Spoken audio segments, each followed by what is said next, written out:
Welcome to Buckets. This is Action Network's WNBA betting podcast presented by BetMGM. And this is our best bets episode for Friday, June 28th. We have a 2-game slate on Ion. Before we get into that, I just want to mention that coming off our Commissioner's Cup special, we had some things to celebrate. I'm pretty sure the crew went 5-1 on our bets. So it was a very successful episode. And beyond that, like, our episodes have been doing really well. I think the show before that, our guy Dano Mattia had a really nice showing, hit both his picks. The show before that, Jim Turvey hit like all of his picks. He had like 5 of them. And so basically what I'm trying to say is, if you like the show and you're listening and you're entertained, please do us a solid and leave us a review, because, you know, we're new on this being our own feed this season, so we don't have a ton of reviews, but I'm hearing good news that we're getting lots of downloads. So please, if you like what you hear,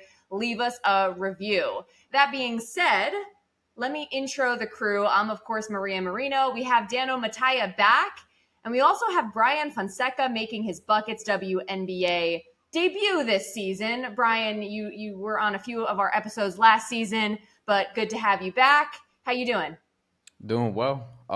Well, at the night we're recording this, there's something pretty big going on that's not sports related, and that's not going great, but doing well otherwise. I don't know what you're talking about. I am not subscribing or paying attention to anything that's not WNBA related. And Dano, I know you're hurting a little bit right now because this is Thursday night, and you did ride with the Mystics money line. They almost pulled it off against the Sun, but losing overtime, my friend. Yeah, second time we've recorded an episode where or we've delayed an episode because of a Sun overtime and the Sun come out on top. I should have live bet that. I should have known it was meant to happen, but oh well. I still think the Sun are frauds, and I'll stand by that. Well, I think there's some evidence to suggest that, but part of the reason why we wanted to wait for that game to wrap before doing this episode is the Sun are back in action Friday night on the second half of a back-to-back, but they will be heading home, but they are taking on the Dream. And then later on Friday night, we have Sparks and Mercury. So, guys, why don't you just tell me off the top what your best bets are, and then we'll preview both of these games a little bit more in depth. But, Brian, what do you like for Friday? I like the Atlanta Dream total team under 72.5 points. All right, I'm on board already. Dano? Yeah, everyone knows I hate that team too. So Wow. absolutely ride with you, Brian. Actually, if you watch my tiers on Twitter, you'll understand that one. Yes. For me, my best bet would be the Mercury -9.5 at home against the Los Angeles Sparks.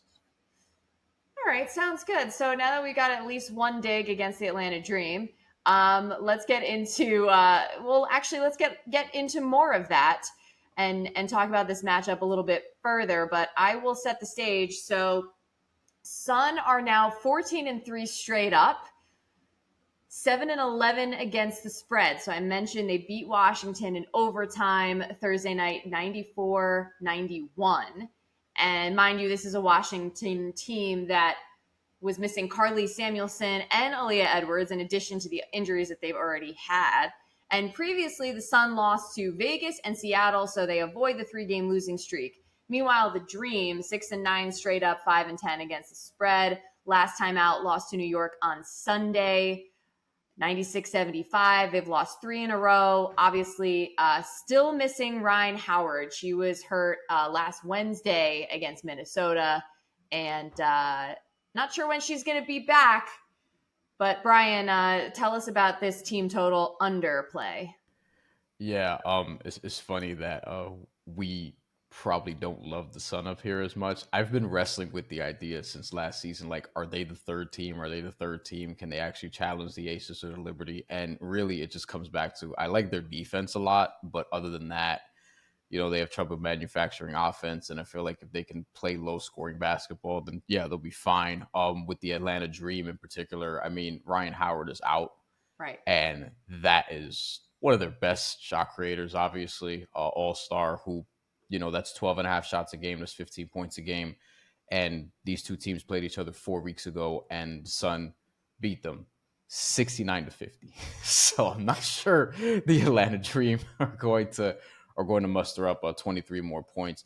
Funny enough, I saw this actually open at 72.5 over under for the Atlanta Dream at minus 125 and then drop in the market to like minus 115. So I'm curious to see where that's going to end up, but I actually, I like it there. Obviously, the Dream have had trouble just manufacturing offense lately against lesser defenses. They were 68-55. They lost against the Minnesota Lynx, shot 29%. Ryan Howard played that game.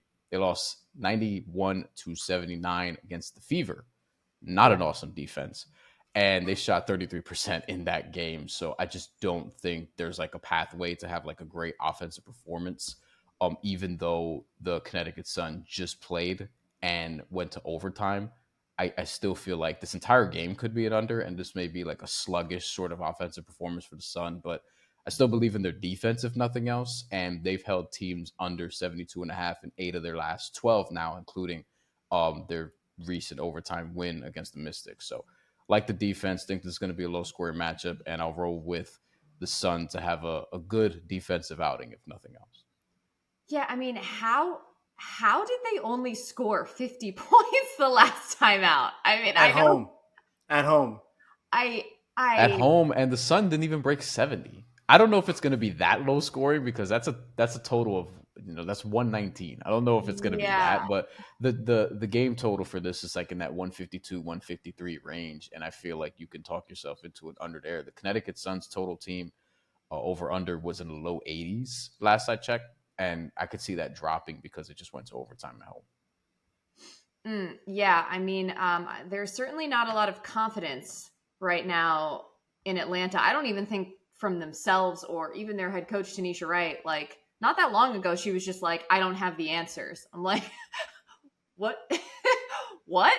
Not what you want to hear. Yeah, I'm on board with this. Dano, I'm sure you are as well.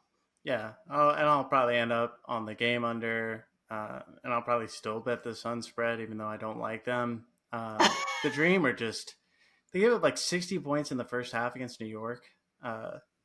Yeah. And I mean, it's just dark times for that organization. Not saying they haven't beat the Sun in Mohegan before. I think they did it 2 years ago, but I don't see any chance this team gets near 70. By the way, so like we started recording and the line was Sun minus 9.5. I'm seeing it minus 8.5 right now, and which isn't surprising given just what happened against Washington. And like they are still traveling. They're traveling back to their own home. Atlanta hasn't played since Sunday. But I still just have zero confidence in Atlanta. And you would think that this would be a game that Connecticut would actually assert themselves. Side note, just some tidbits from the last game. So Tina Charles, when these two teams met, she had a double-double, 12 and 12. Only player on Atlanta in double figures that game. And we don't have props quite yet, but I would be curious what her props are because she has been the leading scorer the last 3 games for Atlanta, 19-24-14 versus Minnesota. And yeah, I just think that's something to take a look at for Connecticut in this previous matchup. They just did whatever they wanted. Alyssa Thomas had 14 boards, 11 assists. Dewana Bonner scored 18. So just something to keep in mind as you peruse any props that may come about. But all right, so we like the Dream Team total under. Now let's move over to the Sparks at Mercury, 10 o'clock Eastern on Friday. And Dano, you like the Merc minus 9.5. I do. This is the last team they beat at home by double digits. And for me, it's as simple as Mercury at home, bet them to cover. I think the only team they did not cover against was Dallas, where they lost outright. Crazy shooting variance in that game. That was pre Brittany Griner. And then they also did not cover against the Mystics. They blew like a 15-point lead. But that was early in the season. They spanked the Sparks by 19 at home earlier this month. and now they get to play them with BG. Sparks have a heavy injury report. The lack of depth is probably going to show. Lexi Brown out indefinitely due to Crohn's disease. Sad. Get better. But gotta fade them. So taking the Mercury at home to win by double digits. Yeah, so Mercury are 8-8 straight up. They're 10-6 against the spread, which is pretty impressive. They are rested. They haven't played since Saturday of last week.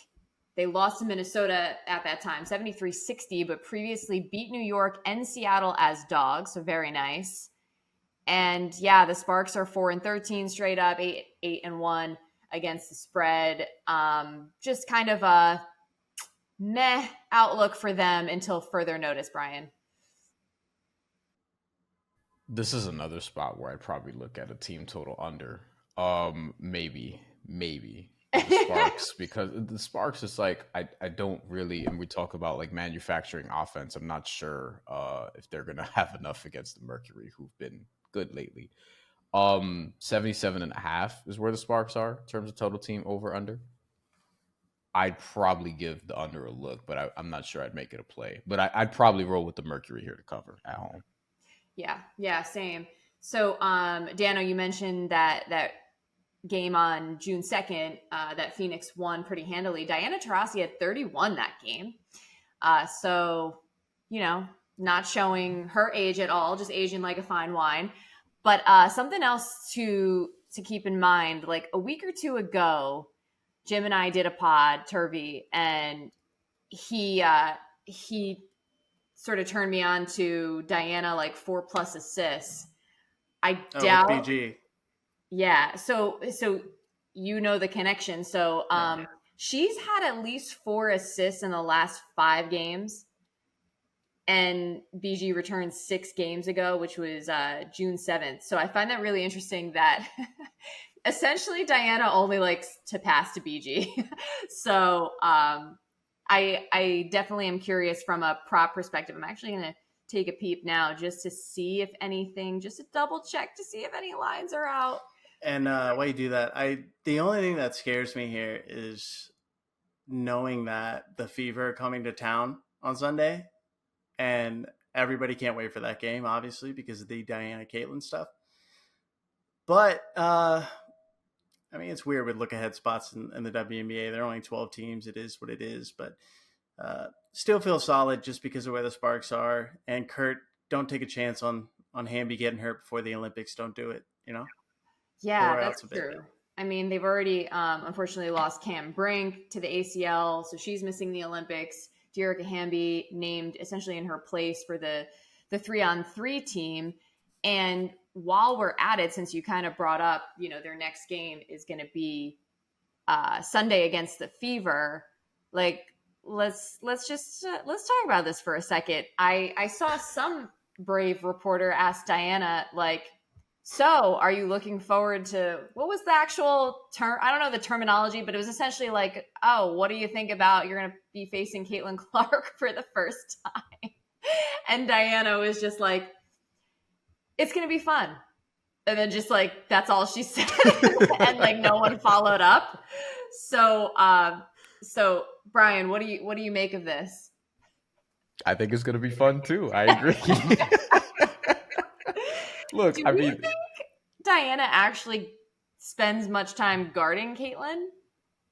That's the unfortunate thing about like modern basketball. This is more of an NBA thing though, where you don't see the top guys like go at each other like that. I feel like you see it more in WNBA. I think they have to kind of spend a little bit of time with each other just because positionally, but I hope they do. I feel like Diana Taurasi will want that challenge, even still. I'm trying to think. I mean, you would probably say that their best perimeter defender is Natasha Cloud, Dano? Yeah, for sure. Yeah. But, if Diana did get that matchup, it'd probably be the hardest she's tried in defense in like a decade. Yeah. Oh, man. I mean, look, Diana said it for years. She likes to kill the rookies, so. But it's a good point. I mean, like, this could be an enormous Kelsey Mitchell game. Like, enormous. Yeah. For sure. I mean, that one's going to be fun. And then, unfortunately, at the same time, which is 3:00 Eastern on Sunday, we also have Lynx Sky. So that's going to be a good one. And on Saturday, the other one that we actually do have a line for it is the Mystics, Dano, against the Aces. Would you consider taking them again in some form or fashion? The line is 12.5 right now. Oh, it would be so hard. It would be so hard. The Aces got a good thing rolling. I mean, I've been riding them for the past 3 games now. I feel good. I mean, they don't really have another tough game until they play Connecticut, I believe. Because they get the Fever after that. Yeah, I mean, it is a nice looking schedule for the Aces coming up. Sparks, Wings. How is that possible? They had the easiest schedule ever to start the season, and like I feel like they hit a bit of a rough patch, obviously, and played some tough opponents. But I'll say this: in the 8 games they play in July before the Olympic break, they play 1 team over 500. Well, that's nice. And I do think I just feel like they're gonna start dominating these bad teams because of how everyone's been doubting them for a while. So I think 12.5 isn't high enough. I'd probably make this line like 14.5. Chelsea Gray starting to hit her shots again too. I mean, and Asia Wilson, she had 20, 21 in the first half today. She's silly. Yeah, I think I could be wrong. I think she actually ended up with 23 in the first half against Chicago on Thursday. Minutia, it's fine. Yeah. But yeah, she continues to play flawlessly. Yeah. I mean, I will say the Mystics are like paying for my entire move to Texas with what they're doing for me in the first half lately. I want to say it's like 10-1 in the last 11 games. So I probably bet the full game spread, and maybe take a look at the Mystics first half. And if you want to hit the Aces live, don't hate it. Yeah, well, I gotta say, I'm impressed with the Mystics in their compete level. Like they have played very well. I think they've won now 4 of their last 6. They almost just beat Connecticut, and with everybody that they're missing, like they're actually still managing to improve somehow. They're playing hard, so I mean, you gotta like their sort of future stock. Yeah, I mean, I want to pump the brakes just a little bit. It was it was a good run. The Dream, the Sky, the Fever, they lost to the Fever, but the Dream, the Sky, and the Wings are fair enough. I got to give the Wings some credit now that they brought back Odyssey Sims. So I mean, that's the key to a winning franchise. Am I right? So speaking of, I was pretty sure that Minnesota was going to be mostly immune to a letdown after the Commissioner's Cup, but that was before I realized that Odyssey Sims was apparently back on the Wings. Brian, did you catch any of that game? I did not. I did want to make a point on the Aces real quick since we were talking about this. Please. By all means. Because their next 5 games, as we were talking about them, because I went and looked at the schedule. As you mentioned, they're July. I guess this will start in June, this run I'm going to talk about here. But Washington, that's in Washington. That's what we're talking about on Saturday. Fever, Mystics at LA, and then you have the Wings. I feel like those 5 straight up, they're probably all going to be double-digit spreads. I need to do some schedule analysis because I just remember the beginning of the season, they had played like half the games that the Fever played in like the same stretch. Like, is their schedule going to be tough on the back end, like post Olympics? Because I don't know. You do see in September, like there's a road trip before the end of the season. And they have a stretch where they play 6 of their last 9 games of the season on the road. Actually, it's a little bit more than that if you look up. It's 9 of their last 13 on the road for the Aces. So maybe that's sort of the stretch. And then you have not totally pushovers with the Lynx, for example, is one of those games. You have the Sky, you have Phoenix, you have Connecticut. You have Connecticut, New York, Indiana, and Indiana. 2 straight road games in Indiana. Like, back to back to back to back. And then there's a road game at the Storm. So it does get tougher for them at the end. So I feel like now we're getting into the soft part of the Aces schedule where, like Daniel was saying, you have to dominate these teams. I feel like people are going to pick them to cover a majority of the 5 games they have coming up, but they kind of have to dominate this middle half of the schedule because it is going to get tough toward the end. Like those are obviously winnable games for the Aces, but 9 of their last 13 on the road. I mean, Yes. and a lot of playoff teams, or at least playoff contending teams, are in that group. Well, I'm really glad that you had that handy because I do think that is something to keep in mind when you're talking about future outlook because, you know, the Aces do have 4 Olympians and they're, I guess, on the younger side, but I mean, you're not really getting a break. You know, you're not getting a break. You're going to be involved in All-Star and then you're going to be, you know, overseas for the Olympics. So I think something to keep in mind. I definitely think that sounds like the hardest part of their schedule. And I'm really curious, you know, where they could end up because, you know, seating wise, all that's going to come into play for potential three-peat and, you know, how realistic is that? But I think that's going to do it for our best bets episode for Friday because, you know, we only had the 2 games. I do want to recap. So Brian liked the Dream team total under 72.5 at Connecticut, and Dano likes the Mercury -9.5. Guys, the next time I will see you we got the Lynx Liberty rematch on Tuesday. We are doing a buckets field trip essentially. And so we are going to the game. A bunch of us are going to the game Tuesday. At least the game will be played in Brooklyn and not Long Island. So that'll be fun for us. So yeah. If it was played on Long Island, we probably would have just went to a bar in Manhattan or somewhere to watch it. 100%. 100%. All right. Well, I'll look forward to seeing you guys then. Thanks for coming on. Good luck with your picks this weekend. And thanks everybody for listening to Buckets presented by BetMGM. We're going to be back Tuesday with more best bets. See you then.